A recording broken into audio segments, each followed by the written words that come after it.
Welcome back, everybody, to the Knicks Rewind podcast. And we're both smiling right now because we just went like about almost 10 minutes, and I didn't realize that I hadn't started the recording. This is the second time I've ever done this in our 31 episodes. So, anyway, we're good. It's good to be back. It's good to be here. It's been a while. It's been a few weeks, but we wanted to get our thoughts in after the Tibbs hiring, and with the NBA bubble starting, we thought it might be a good idea to put one of these out. And we're excited to be here. I've been swamped with a ton of work. I've been taking some classes. Owen and I have both been doing a ton of SAT prep. So, and without a whole lot of content, it's just been hard putting these out. But now the steady schedule is going to begin at least one a week, definitely during this NBA bubble type thing. So, yeah, Owen, how you been? What you been up to? I know you're at the beach right now. Must be nice getting fresh air. Talk to me. Yeah, it's been good. I've spent majority of my time in quarantine in the city. And at times that's felt very suffocating and just like nowhere to go, really nothing to do. It's like everything that I normally do in the city is like pretty closed down. But I guess that's kind of, I'm out here. It's nice. I don't have to wear a mask all the time to go outside. It's a nice feeling. So yeah, I mean, I'm feeling good. Yeah, I've been upstate for pretty much the entirety of lockdown, and I'm back here now. And this is the first podcast I'm doing back at my real desk in Brooklyn, and it feels so good to like just be back here with my normal setup instead of my rigged setup with all my family in the smaller upstate house with this shitty desk. But it feels good to be here. So today we're going to talk about the coaching. Obviously, as I said, Thibs. We both have some interesting thoughts about that. Tom Thibodeau is the head coach of the New York Knicks. Yeah, we have a head coach. Fizdale and Mike Miller are no longer. Although I do like Mike Miller, Fizdale's gone. He's been gone. I love Mike Miller. I love Mike Miller. Yeah. But yeah, we're moving on, and so we'll talk about that, and then we'll get into some NBA bubble preview stuff. So let's get into it.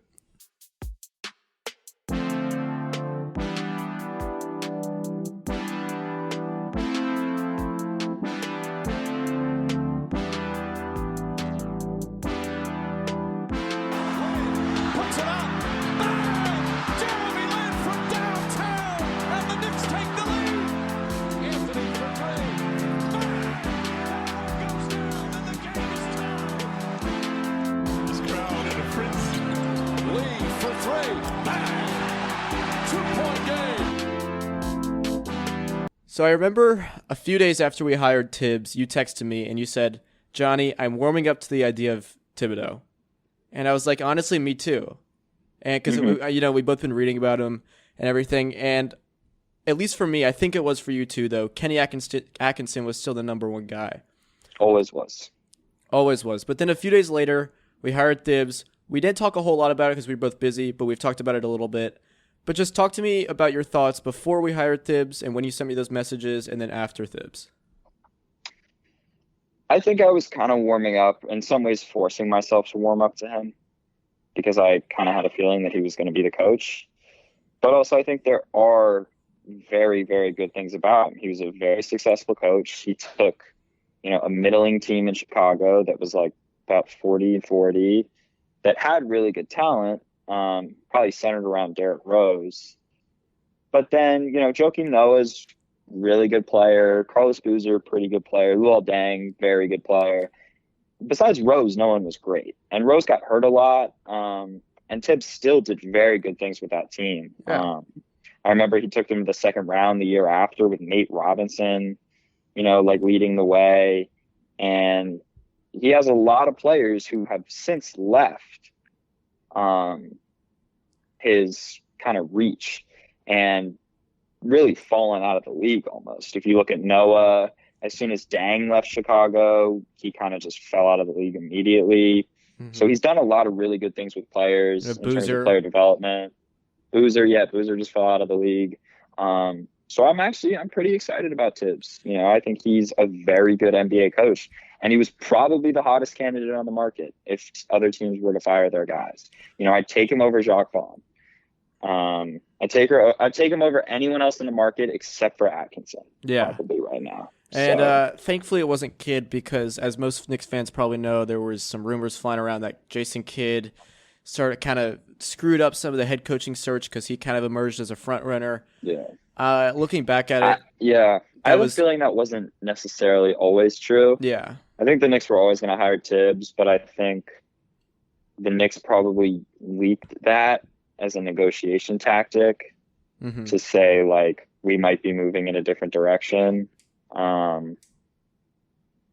and make him want to, like, decrease what he wanted a little bit. Because I think we offered 3 years and Tibbs wanted 5. I think that's what Macri said. Hmm. But I think eventually we just stooped down to his level. Yeah, and Um, thankfully it wasn't Kidd because I did panic a little bit. Even though I I didn't did panic fully a little believe what was bit being too. said, I still thought Thibs was the front runner. It was a sigh of relief for me once we hired Thibodeau. But It was too. You mentioned Chicago for a bit, or not Chicago, sorry, Minnesota. And do you want to talk a little bit about just like the winning mentality there and how none of those players are like really winners, but then Thibodeau, even when he had Jimmy Butler, who is a winner, one of the few on that team, when they had him, Right. they were like the third seed in the West. So just Yeah. talk about his time in Minnesota for a bit. And I'm kind of beating myself up because I don't have the exact numbers of his record in front of me, but they Hmm. got significantly worse when he was fired. Yeah. I mean, I don't think they were great anyway. I think Butler made them better than they were, and then he got hurt. And then they kind of middled down a little bit. But it is frustrating. You have two really talented young players in Wiggins and Towns. I don't know how I feel about Wiggins, calling him a really talented player. I mean, he is. I don't know if anyone can get good things out of Wiggins. I think that remains to be seen. But you have two guys in like 24, 25. And even after Tibbs left, like they got worse. I mean, Cat is one of the most talented offensive centers like I've ever seen. He's a ridiculously good offensive player, but they still suck. You know, if you have a superstar like that in the NBA, generally you're supposed to be good, and I just don't think he's a winning player. They were worse than us this year. They were, yeah, So, with Cat and Wiggins, two players that are probably immensely more talented than anyone we have in our well, roster. Wiggins At wasn't this. least Cat. Wiggins Wiggins wasn't wasn't there this the year. whole year. Yeah. Yeah, he was. He left. I think he left. He played most of the season with them because it was a deadline deal when they traded Wiggins to the Warriors. Right. Right. Right. Because D'Lo, I think, That played was like 3 or 4 games for them. Yeah. Because then the league shut down, probably like a Um, month after the deadline. So yeah, I think so. But generally, I'm pretty happy with the Thibodeau hiring, and I'm pretty excited to see where he can take guys like Frank and Mitch and RJ, and I really think he can unlock Frank and his defensive ability. I know I've been saying this with every I single think coach. he's gonna like Frank. You know, Yeah, I think he'll he's love gonna like Frank. Mitch, and he's gonna like Frank. Like this guy is like a big like bulldog type of guy. He's a Like he's brilliant just like defensive this. mind. Yeah, and he's also just like this old angry guy who just like, did you see the video of him screaming at Jay Jay Crowder. Crowder? Yeah.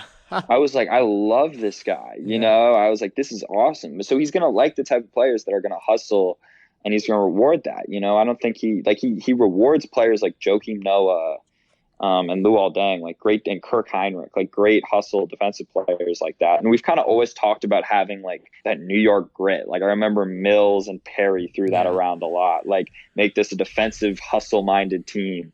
And I think maybe Tibbs might do that. I don't want to get too excited with Thibodeau doing that because I feel like for every signing or every coaching hire, I'm always like, he's gonna bring back New York grit. He's gonna bring back this defensive, Yeah, juggernaut, and it hasn't happened. I'm just Obviously, saying, if anyone's gonna do it, it's in Thibodeau. terms of like that mentality thing, it's Tibbs. Yeah. He's just like that guy. He's just like Excuse he's not me. going to take bullshit Yeah, no chance. from anyone. Yeah. So, if you had to pick one guy, I think you might have already said this, but is Frank the most excited you are to see him being coached by Thibodeau? If one guy I had like to be most excited about, Yeah, it's either Mitch or Frank. it's Mitch. Yeah. Okay. 100%. I mean, Frank, I think I think Mitch is going to like ascend. Mitch is like, Mitch is, I would put him up there as like one of the best athletes in the NBA. Just the way that dude can move, and like, there's no 7-footer in the league that can run up the court like full speed and catch a reverse lob and from half court and dunk that. Like, there's literally no center in the league that can do that off 1 foot. And then if you see the Mitch tapes, those are so, but like, he's like blowing by guys and just like rising up and yamming. We don't know who those guys are. We don't know who they are. They're not. We don't know who players. those guys are. That's fair. It's just some random gym in Louisiana.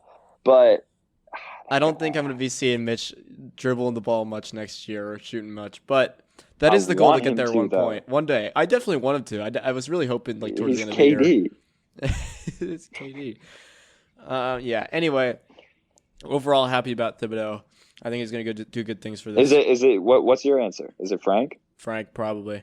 Because I want to see something new for Frank, because what we've seen, obviously, the past 3 years, it's been same shit. Mitchell Robinson. Maybe he can, yeah. I genuinely think he'll unlock something with Frank. I think he'll make Robinson a lot better, and I'm kind of expecting that.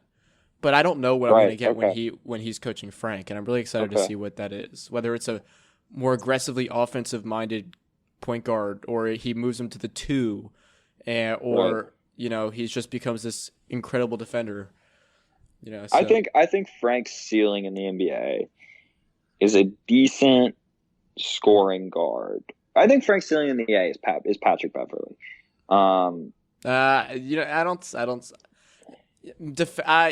Maybe not personality wise. Maybe like you'll never see Frank like trash talking dudes like that. I mean, fair, but like that's not what makes him great. I mean, he's probably one of, if not the best defensive point guard in the NBA, and he can hit open threes. Mm-hmm. That's pretty much his value. And I think Frank can add a little bit more on that. I don't know if Frank will ever be that type of defender, because I don't know if he has that Beverly mentality. Yeah. I think Frank has potential to be a better playmaker than Beverly.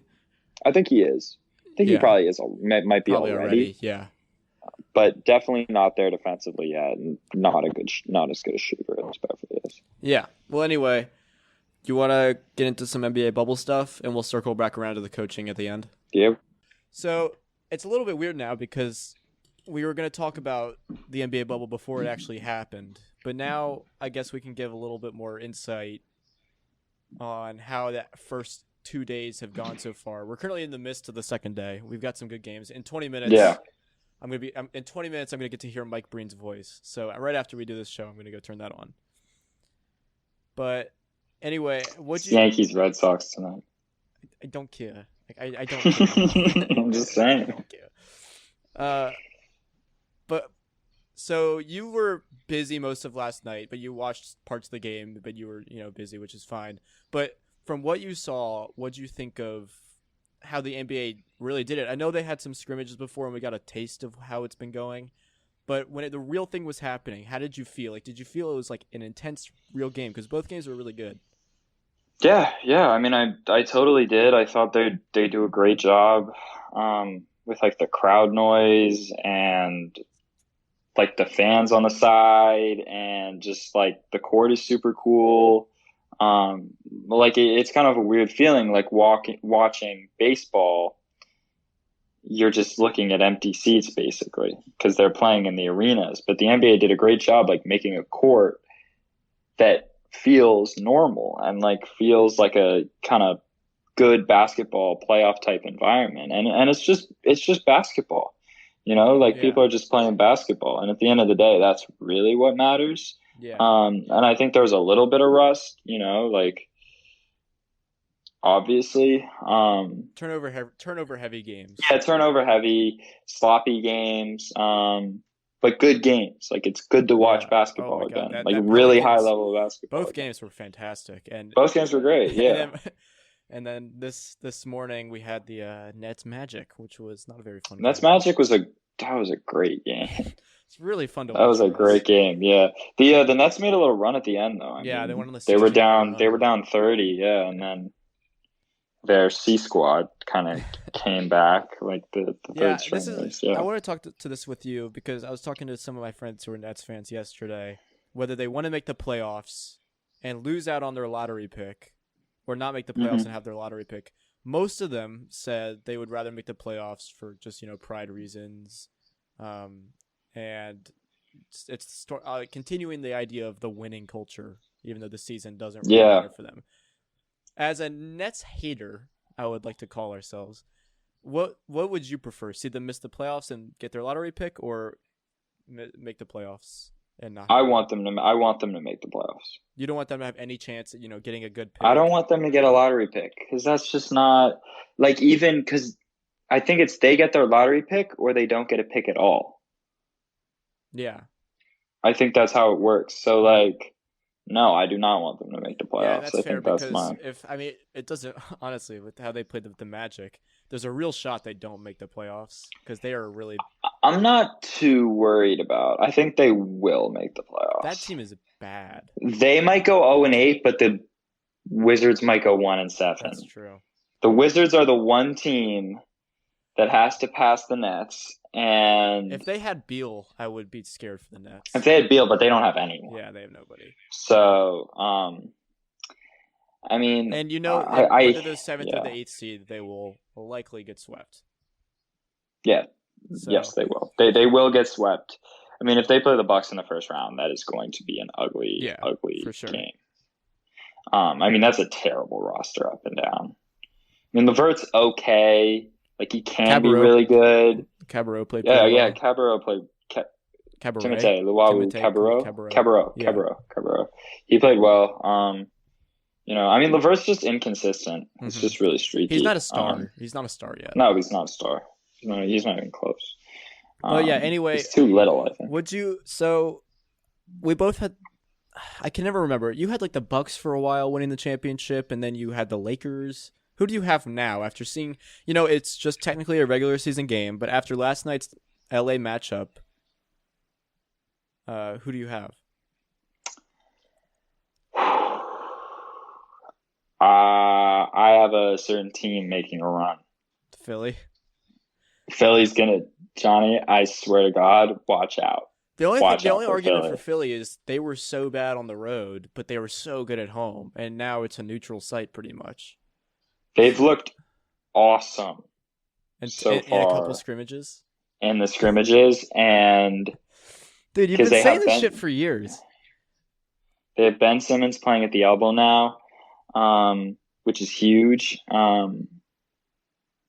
can't exactly tell you the direct impacts because I haven't been reading about it a crazy amount, but my dad says it's going to work out really, really well. Well, I trust Carl Smith. He thinks they're going to be really, really good. That's what he told me today. So, you think realistically, who's winning it? I know you want the Sixers to win. I know you want the Sixers to win for your family. Who's winning the championship? Yeah, who's winning? I think the Sixers will make a run, but I don't think they'll win the whole thing. I think they'll surprise people.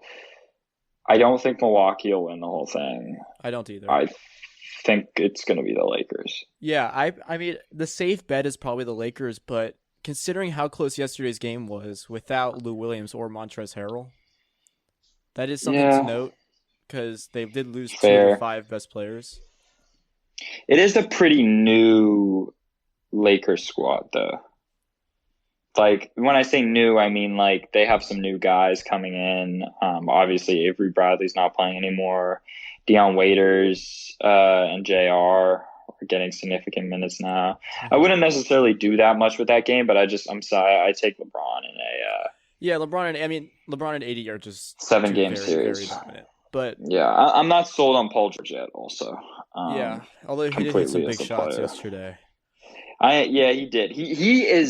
He can sometimes be awesome and then sometimes not be very good. Yeah.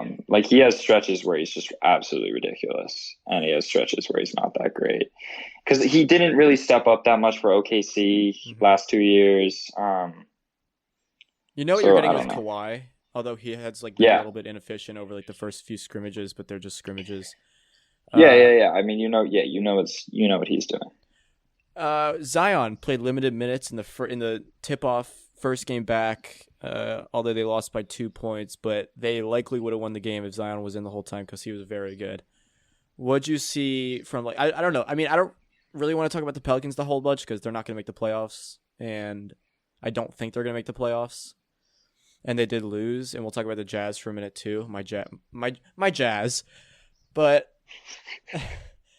Zion was really good. He was really fun to watch. Like, that man just bullies people. Like, I've never seen I anything know like it. Like, it's insane.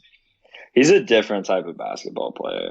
It's He's just kind of unbelievable. like every time he's on the floor, I just expect him to play well. Like that's his game. Like he takes such efficient shots that like he's not gonna have like bad shooting nights really. You No, and know, he's so like strong that he can just power his way he up to the literally rim. just goes to the basket and scores easily and rebounds and plays decent defense and he's a good passer too. Having to guard Like him like seems terrifying. It I really know. does. Like, I'm not exaggerating. And that behind the back pass he had to Yeah, I Lonzo in know. transition was Alonso, yeah, that beautiful. was awesome. And then Brandon Ingram was fantastic. Although he was Ingram's semi good. inefficient, but he He's really good. did carry that team a little bit. But they He's a did good lose, and scorer. I think they really needed that game if they want to really have Yeah. playoff hopes. I do think they needed that game. I think they need to win pretty much every single one here on out. I mean I don't know what Zion really expected. Like coming back from a couple days off, a couple, games off, and then coming back into the bubble after like sitting in your room for 4 days. I don't know why you expected to, because did you see he was angry reportedly That he that didn't he play didn't play enough. that much? Yeah. Well, yeah, but I understand the reasoning behind it. I mean, I understand being pissed. Yeah, I mean, I'd be pissed Yeah, too. But but wasn't he also he tweaked something? That's oh, the main really? reason. Before Really? he left, he tweaked something. I did not know Yeah, that. that's why he was on Okay. limited minutes. Maybe he was also a little bit out of shape because he was just Yeah, quarantining. he's a big boy. The Jazz. Let's talk about the Jazz for a minute because they looked pretty good. It was funny to see Gobert, one of the guys who really shut down the league. Yeah, Or I know. he didn't shut down the league, but one of the guys who started it all. Dominate really on He both did shut down ends. the league. His positive test shut down the league. Well, yeah, but He didn't do it it was single-handedly. I not a mean, single. Yeah, coronavirus shut down the league. that's what I But mean. yeah, But yeah. he scored the first points, he had an and one, and he was dominant on both ends. Donovan Mitchell was pretty okay. And that team is not going to that team is not, that doesn't, they don't scare me, if I were the Lakers or the Clippers or No, probably they the don't scare me at Nuggets. all. They wouldn't scare me if the Nuggets either. But they think they're not going to lose in the first round. No, they won't lose in the first. Depends who they play. The West is just so loaded. Because I mean, you have standings right now is like, so right now the Jazz would have the Thunder in the first round, or the Rockets,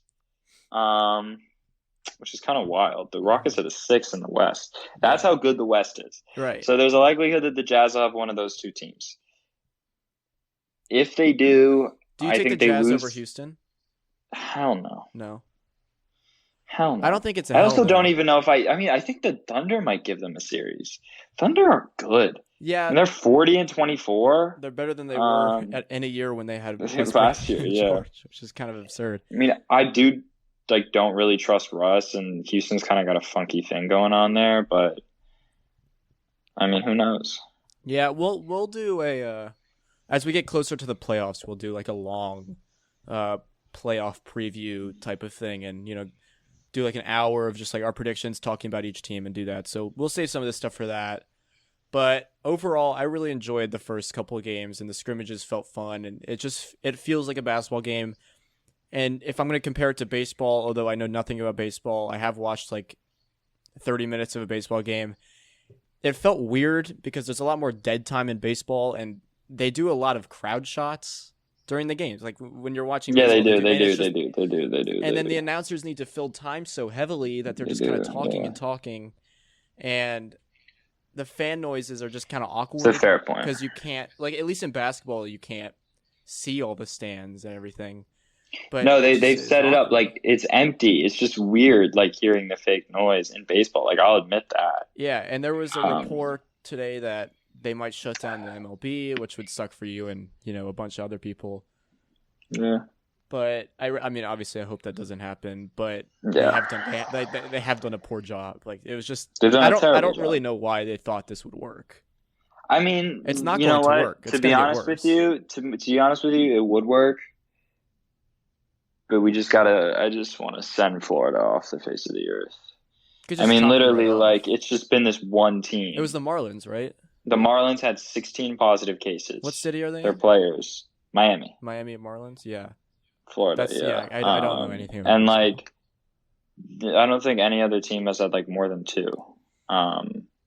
And it is a difficult system because, like, players are allowed to, like, go home to their families and, like, come to the games, you know? It's like they're literally playing the season just without normally fans. just without fans. And like, which is what they're doing, like, overseas and stuff. But overseas is But- not a big issue. No, it's not as a big issue because there are no coronavirus cases overseas, really. That's because anymore. Donald Trump isn't their president. Like, Yeah, exactly. So- Exactly. they can't do it. I really doubt we're gonna have a football season unless they do No, something. it looks like we are going to have a football season. Did you Uh, see that? what was it? Were you talking about college football or are you talking about NFL? NFL. It looks like we're going to have an NFL season. I mean, I just don't. If this baseball thing gets shut down again, what are they gonna do? Send them to fucking Hawaii? Like, where are they gonna So do? it looks like they're going to have an NFL season. Where? Normal, don't just know. without fans? Like that clearly. But the NFL and the NFLPA agreed on a deal. yeah, so- I saw that, but we don't know what the deal is yet. Without health protocols, like, I mean, health withstanding, like, at least they agreed on a deal. They did agree on a deal, but I think, well, if baseball gets shut down and their deal was to play just normally without fans, with significantly larger rosters and significantly more personnel. That's fair, though. I haven't seen, like, that much about what football's going to do in terms of their plan. Well, in terms of college, they're just going conference only. Every conference now. Right. SEC was the last one to announce that, I think, yesterday. Right. But, Interesting. yeah, so I don't know how that's going to work. It's not going to be as fun, but... No, Yeah, I we'll mean, see. like, so much of college football and NFL is the fans. Oh, it's like Like, the atmosphere. football without fans is going to be so weird. It's going to be so weird. It's like weirder than it's just the baseball, crazy- weirder than the basketball. crazy diehard fans who are just, like, make the game fun. But just, and- like, you hear the fans And screaming it's similar to in that baseball. sport There's more just a than lot you. of dead time, right? Yeah, So exactly. It's just, Yeah. it's just to feel awkward. And obviously, there's just I've lost all hope that we'll have fans anytime soon in stadiums. But anyway, difficult. you wanted to talk at the end of our show. We're getting towards the end here. You wanted to talk about draft prospects because you've changed your list a little bit, and you have a new Israeli man climbing your list, I believe. Danny Avdia. Yeah. So tell me more about Yeah. him. I know he just won the championship there with our boy. He did. He won Stoudemire. the championship with Maccabi Tel Aviv. And Stat was Stat Final was Four playing, yeah. MVP. Yeah, I mean, Denny, this is how I feel about Denny. He was basically the biggest question mark for him before the season ended. You got shut down the first time was his jump shot. Mm-hmm. So in the 3-4 month layoff, what Denny did is Denny worked on his jump shot. So coming back, he shot 42% since the revised, the new hiatus season. over. Yeah, the hiatus ended. My bad. And he just looks like a stud. Like, the kid rebounds, he pushes the ball. big. He's like 6'9". He's Yeah. big. He's strong. Like, he can go coast to coast quickly. He's fast. Good He's athlete. athletic. Yeah, he can take guys 1-on-1, and he can shoot now. The shooting is So- that shooting is not big enough sample size for me to tell him he can really shoot. All right, now. but it looks good. It looks does. good. He's always had a good looking jumper though, which is always a Yeah, good thing fair. to say. Where would you take him though? Where would you? What would be the? Would you take him at 3? If Ball, Hayes, and Edwards are off the board, I'd take him at 4. That's fair. I probably might agree with that too. But I might take him over Ball, and I might take You might take him over Ball. Edwards. Yeah. So is Killian Hayes your number 1 prospect now? Yeah. What happened? You were so high on Ball and Edwards. Man, your list changes every day. It does change every day. I think Hayes is going to be special. Yeah. He's got all the tools. He's got the shot-making capabilities that really succeed in today's NBA. He's going to be a really good defender. He's a great passer, great playmaker. He's a little more like with Ball, he has like a somewhat similar playmaking. You know, they're similar in playmaking. Yeah. Ball might be a flashier passer than Hayes is, but Hayes is a really good one. But I just see so much more potential with the jump shot, Ball's and that's just bigger. so much more important. Ball's just bigger. Yeah, and Hayes isn't small. Like, Hayes is like 6'4", 6'5". and pretty long too. So I would say, yeah, and I think Hayes works harder. He's more locked in. There's no Ball distractions. seems a little lazy and a little just like plays very lackadaisically. Well, yeah, he's always like, if you watched his highlights in Yeah, New Zealand, like he would try to sometimes just get flashy and try to take guys one-on-one and just go back and forth and just kind of like, and he screwing around. He like reaches for steals, like when like you let a guy get by you and pick a basketball and you like try to poke the ball out from behind. He does shit like that a lot, where he like will just gamble for steals he's not going to get, and like he's just kind of a lazy defender. Yeah, I have him and Killian, pretty. I like a similar level on my list, and then I have Anthony Edwards right after that, and then I think Denny. Really? Well, yeah, I mean, for what the Knicks need, not in terms of talent, but for what the Knicks need. It's kind of a wild draft though, because like I see so many people who just have so many like such different lists. Yeah, it's all over the place. They're all over. Like some people have Hayes like 7th or 8th. Some people have him 2nd or 1st. Yeah, and I think it'll get more solidified once we get closer to the draft, even though we are like a less than a month away now, which is No, it's from the lottery. A lottery, right? And then the draft is a few weeks. Draft is in like October, or September or something. Okay, yeah. But yeah, all right. So I'm glad you gave us a little update on your drafts board thing. Hopefully, we can start doing this every week. We'll just give like. Oh no, we can. We should. We'll focus a lot more on the draft once the lottery comes. Yeah, because obviously, coaching and drafts for the Knicks. Coaching has kind of been X'd off. We know who that's now, and now all focus should be towards the draft. So that's all we got. Sorry about like the 3-week break. We were both super busy, but now that basketball's back, now that we have shit to talk about, now that there's content, we're back. It feels good to like be in front of the mic, like talk sports, because I've really missed this. Because man, it's been a brutal summer for me. Like just no fun, like at all. But whatever. All right, we'll see you guys next week. Follow us on Twitter at Knicks Rewind Pod. I'm going on vacation, but we're gonna be doing pods from vacation because we're not watching basketball the whole time. All right, grinding. Yeah. All right, thanks for listening, guys, and we'll catch you on the next one. Bye. See ya.